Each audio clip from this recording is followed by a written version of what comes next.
নমস্কার বন্ধুরা, কেমন আছেন? আশা করি সবাই ভালো আছেন। মাই কিচেনে আপনাদের স্বাগতে। আমি আপনাদের জন্য নিয়ে এসেছি রসগোল্লার রেসিপি।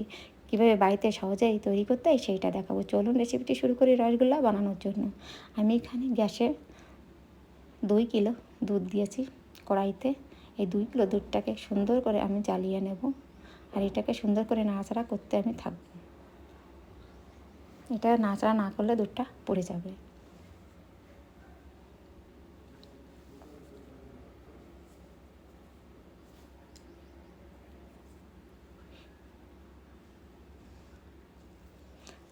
আমার দুধটা সুন্দর করে আমি এটাকে জ্বালিয়ে নিয়েছি। আমার একটা হাতা নিয়েছি, হাত দিয়ে সুন্দর করে এটাকে আমি নাড়াচাড়া করে নিয়েছি। আর এখানে গ্যাসের ফ্লেমটা আমি লো করে দিয়েছি। আমার দুধটা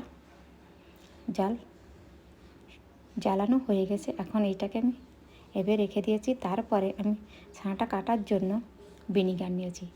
ভিনিগারটা দিলে সহজেই দুধটা কেটে যাবে। আপনাদের কাছে ভিনিগারটা না থাকলে আপনারা অবশ্যই এখানে লেবু রসটা দেবেন। পাতি লেবু রসটা অবশ্যই দিয়ে আপনারা ছানাটা কেটে নেবেন। আমার ছানাটা কেটে গেছে, দেখুন বন্ধুরা, নাড়াচাড়া করে দেখাচ্ছি। সম্পূর্ণ ছানাটা আমার কেটে গেছে, সবুজ জলটাও এসে গেছে। দেখুন ছানাটা কাটা হয়ে গেছে। এখন এখানে আমি ছানাটা ছাকার জন্য একটি ছাঁকনি নিয়েছি, একটি সুতি কাপড় নিয়েছি। সুতি কাপড়টাকে সুন্দর করে আমি ছেট করে দিয়েছি।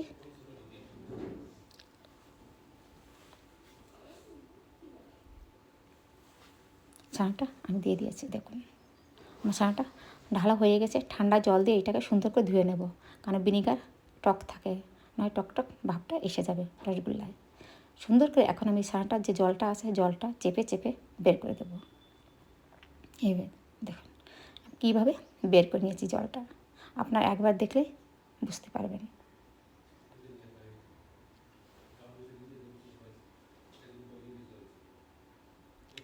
এভাবে আমি সম্পূর্ণ জলটা চেপে চেপে বের করে দিয়েছি। এখন এইটাকে এভাবে ঝুলিয়ে আমি 10 মিনিট রেখে দেবো। 10 মিনিট বাদ দেখাচ্ছি আপনাদের। দেখুন 10 মিনিট হয়ে গেছে, একদম পনিরের মতন হয়ে গেছে, কাটলেই পনির হয়ে যাবে। আপনার পনিরটা ঠিক এভাবেই বানিয়ে নেবেন। এখন আমি এটাকে হাত দিয়ে চেপে চেপে মেখে নেব। ছানাটাকে ছাড়িয়ে নিয়েছি প্রথমে।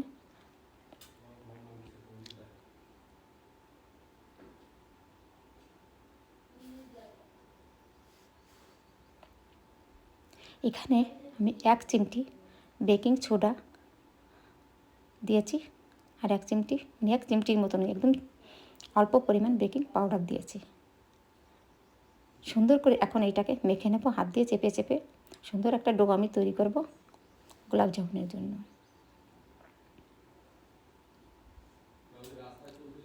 এইটাকে আমি সুন্দর করে মাখা হয়ে গেছে। দেখুন দেখুন আমার মাখা হয়ে গেছে। এখন এটাকে সুন্দর করে আমি আর একটু মেখে নেব।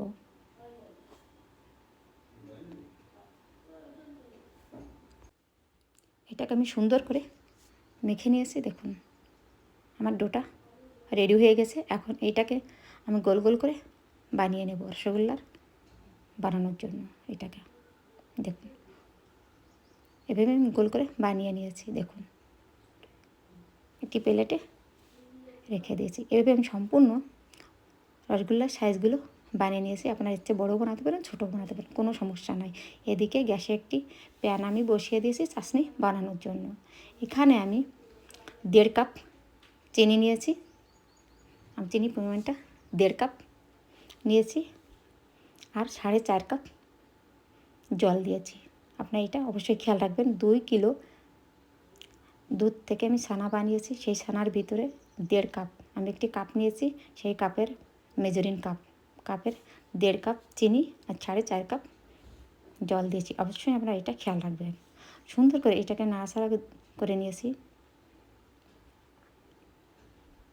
আমার চিনিটা সম্পূর্ণ গলে গেছে, আমার চাশনিটা জাল এসে গেছে। এটা ঠান্ডা চাশনির ভিতর রসগোল্লা দেবেন না, জালটা এসে গেলেই দেবেন। দেখুন আমার জালটা এসে গেছে। এখন রসগোল্লা এক এক করে আমি দিয়ে দিয়েছি। আর এখানে গ্যাসের ফ্লেমটা হাই রাখবেন, হাই ফ্লেমে এটা বানাবেন। রসগোল্লাটাকে হাই ফ্লেমেই বানাবেন। এখানে আমি পুরো সম্পূর্ণ 10 মিনিট এভাবে হাই ফ্লেমে এটাকে আমি বানাবো। আর এটাকে চামচ দিয়ে সুন্দর করে আমি এটাকে নাড়াচাড়া করে নেব। এভাবে নাড়াচাড়া করতে করতে এটা ধীরে ধীরে রসগোল্লার সাইজটা ডাবল হয়ে যাবে।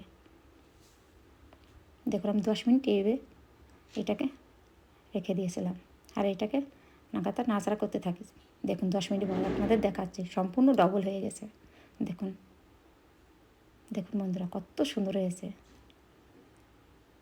10 মিনিট হয়ে গেছে। এখন আমি এটা আপনাদের দেখাচ্ছি কত। এখন আমি 5 মিনিট ঢেকে রেখে দেবো লো ফ্লেমে। দেখুন 5 মিনিট বাদ এখন আমি এটাকে আরও 5 মিনিট খোলা এভাবে রেখে দেবো লো ফ্লেমে। আমি টোটাল 20 মিনিট এটাকে রেখে দিয়েছিলাম। একটি বাটি নিয়েছি, বাটিতে আপনাদের নামিয়ে দেখাচ্ছি। দেখুন বন্ধুরা কত সুন্দর হয়েছে। রেসিপি পছন্দ হয় লাইক শেয়ার কমেন্ট ও সাবস্ক্রাইবার করে দেবেন। দেখুন একটি রসগোল্লা তুলে আপনাদের দেখাচ্ছি। দেখুন ভিতরটা কেটেও দেখাচ্ছি কতটা সুন্দর হয়েছে। এই দেখুন বন্ধুরা, দেখুন কতটা সুন্দর হয়েছে। একটি রসগোল্লা আমি আপনাদের তুলে দেখাবো। দেখুন একদম তুলতুলে রসগোল্লা হয়েছে।